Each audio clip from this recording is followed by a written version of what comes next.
Donc, pour dire des choses claires, avec un langage clair, comme d'habitude. Bien sûr, nous sommes ici le parvis des droits de l'homme. ساحة حقوق الإنسان في باريس.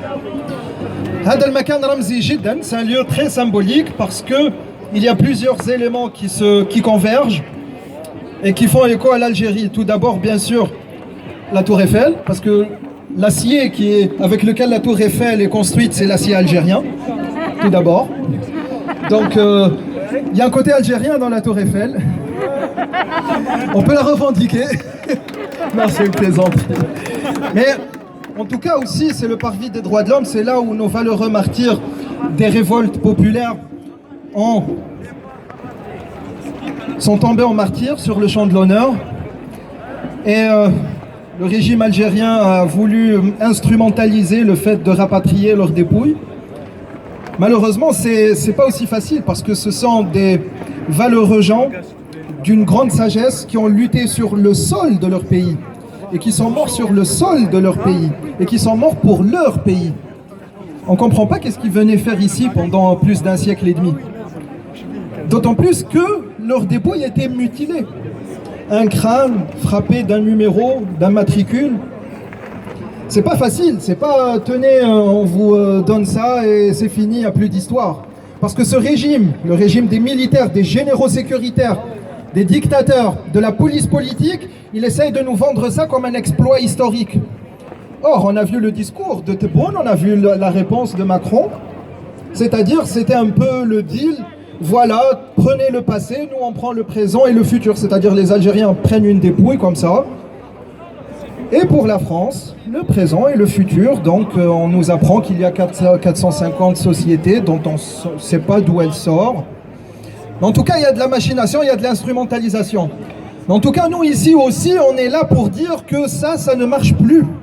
Ça ne marche plus auprès de nous, ça ne marche plus même auprès des anciens, ça ne marche même plus auprès de ceux qu'on a longtemps bernés.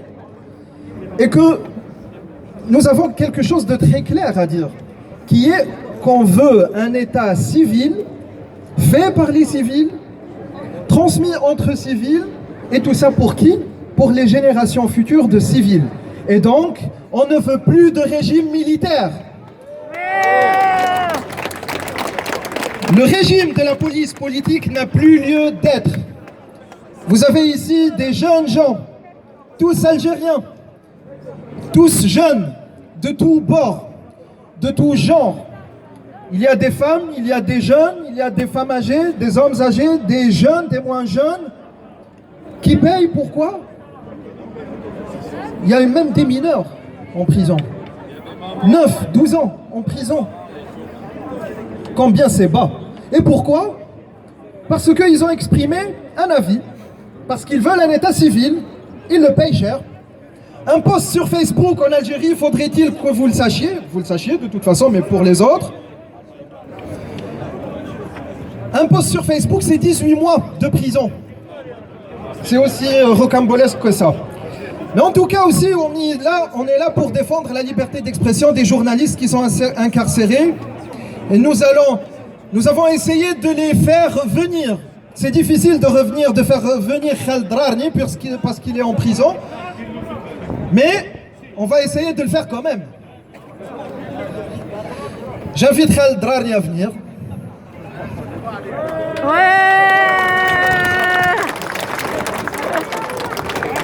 Khaled Drarni, c'est un journaliste professionnel. C'est un journaliste intègre, c'est un journaliste qui a fait son travail, qui a essayé juste de couvrir les événements tels qu'elles se déroulent. Sans falsification, sans montage, sans la télévision nationale et ses acolytes de l'argent sale. Parce que Khaled n'est pas sale. Khaled Drarni, c'est un journaliste, comme il porte dans son t-shirt, vous le voyez bien, il a dit, il est tout naturel que Yastamir al-Hirak, que le Hirak continue. Il l'a vu de ses yeux. Il ne pouvait pas ne pas le transmettre parce que c'est un journaliste. Son devoir, son travail est de transmettre la réalité. Qu'est-ce qu'on lui a fait? Qu'est-ce qu'on lui a fait? Alors il y a quelqu'un qui s'appelle Tebboune.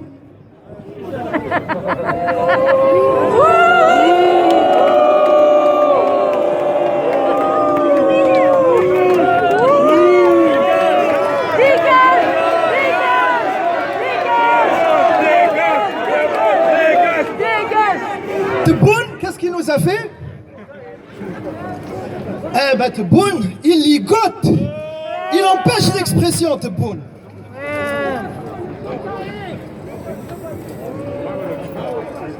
Tebboune, avec lui, il veut nous empêcher de nous exprimer à travers l'exemple de Khaled Drarni, le journaliste, parce que le journaliste, son devoir est de transmettre la vérité, mais à travers lui, tous les Algériens, ils mettent en prison et instrumentalisent la justice, qui est un crime. Les généraux, militaires, sécuritaires n'ont aucun scrupule. Parce que M. Tebboune a trouvé l'accusation. M. Tebboune a dit à Khaled Drarni qu'il est Khabarji. Khabarji, ça veut dire, ça a deux sens, ça veut dire un complotiste, ça veut dire un espion, somme toute un traître. Donc, après il est parti voir Macron et il lui a donné les sociétés, il lui a offert les marchés. Alors moi j'aimerais entendre de votre bouche, parce que peut-être mon bon sens est défaillant, mais ça...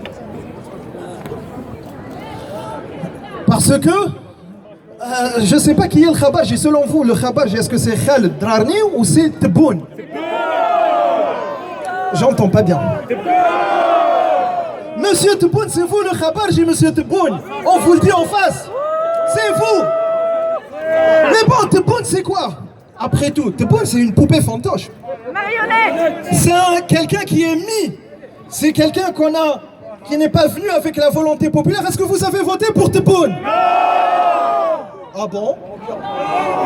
Vous avez voté pour Tebboune? Vous reconnaissez Tebboune? Non! Faites-le savoir, dites ah bah Tebboune! Ah bah Tebboune!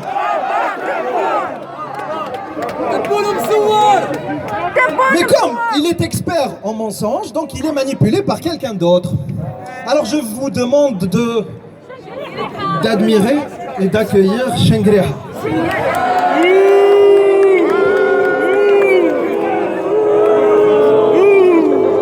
باش تخلي الشرديمات هذوما كاع شرديمه العناصر هذوما كاع ترفدهم. انا شايفيكم ما زيدوش تدخلوا كاع للجزائر بالاخر. لي جينيرو على كوباي والجزائر تبدي الاستقلال. لي جينيرو على كوباي والجزائر تبدي الاستقلال. لي جينيرو على بوبال والجزائر تبدي الاستقلال. تبدي الاستقلال. Alors, pour qui ne le sait pas, Chengriha est un criminel notoire. Il est connu dans des livres pour avoir commis les pires torsions, les pires exécutions contre les Algériens civils dans les années 90, et il continue sa mission. Lui, donc, il ne veut pas seulement utiliser des menottes pour ligoter les Algériens un par un, mais pour menotter toute l'Algérie. C'est un peu la mission qu'il s'est fixée. Mais Chengriha est aussi en fin de vie. C'est un militaire, bien que criminel, il est en fin de vie. Et c'est pour ça qu'il a essayé d'utiliser une petite ruse très ancienne, mais qui ne prend plus. Il a dit, vous, il y a une période de Covid. Qu'est-ce qu'on va faire? Est-ce qu'on va essayer de trouver l'antidote, le remède, comment trouver des marchés pour ramener des masques pour les Algériens, pour faire aussi un confinement et bien sûr garder le minimum requis pour que les Algériens vivent de manière décente? Est-ce qu'il s'est posé ces questions-là? Non. Eh ben, qu'est-ce qu'il a fait? Il a fait une réunion et il a dit, bon, le Covid, c'est une réalité, pas de confinement, on va faire un couvre-feu pour mater le Hirak. La planète entière essaye de trouver une solution convenable au Covid. Il n'y a que Monsieur Chengriha qui essaye. Ah là, tu peux me menacer.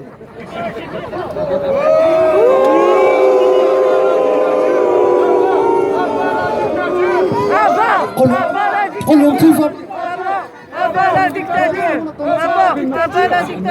عندنا احسن واحسن منظمة الصحة في العالم،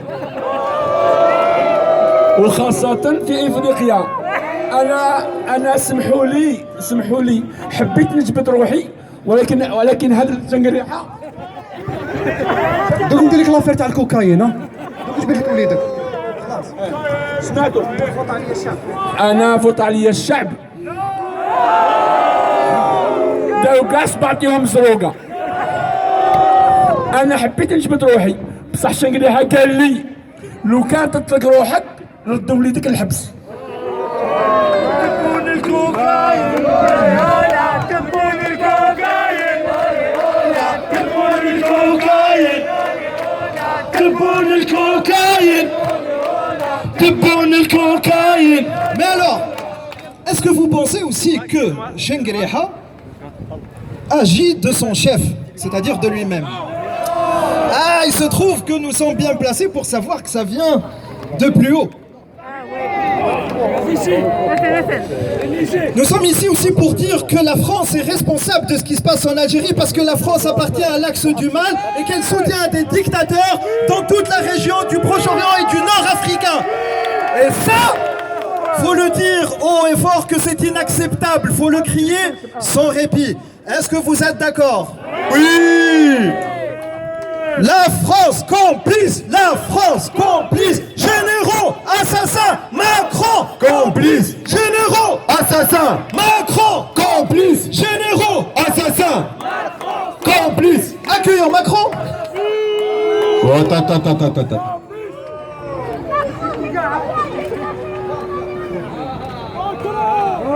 Nous avons accueilli Macron. Il est là. Bien sûr.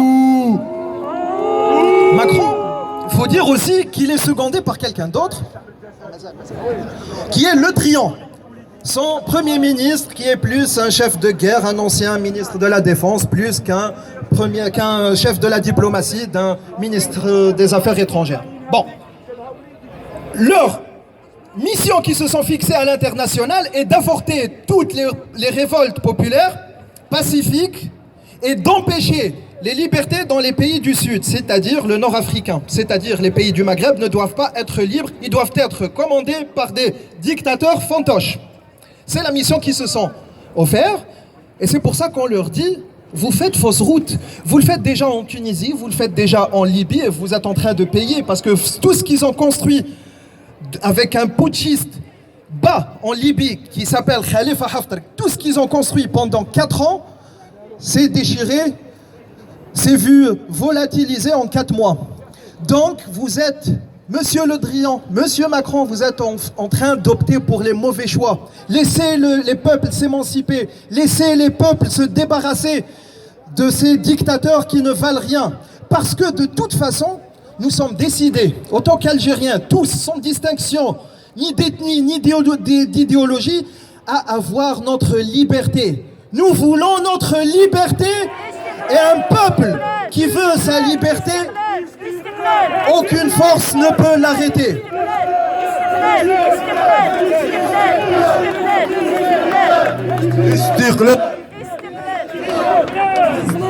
Mes frères, mes sœurs, nous savons que notre pays, l'Algérie, a acquis son indépendance. Mais c'est plus nuancé parce qu'il a eu l'indépendance du territoire, du sol. Ça, ce sont nos vaillants aïeux, grands-pères, chacun un membre de sa famille qui ont offert leur vie, leur sang pour la terre de la patrie. Malheureusement, cette indépendance reste confisquée, elle est obtue parce que le citoyen n'est pas libéré. La terre est libérée, elle est indépendante, mais pas le citoyen. Donc, comme nos grands-pères qui ont défendu ce sol, le sol algérien, le pur sol algérien, avec leur sang, pour libérer la terre, nous, on va se sacrifier aussi, mais cette fois avec le pacifisme, avec la transparence, avec la sueur, avec nos gosiers, avec nos slogans, avec nos revendications, pour libérer le citoyen. Istiqlal.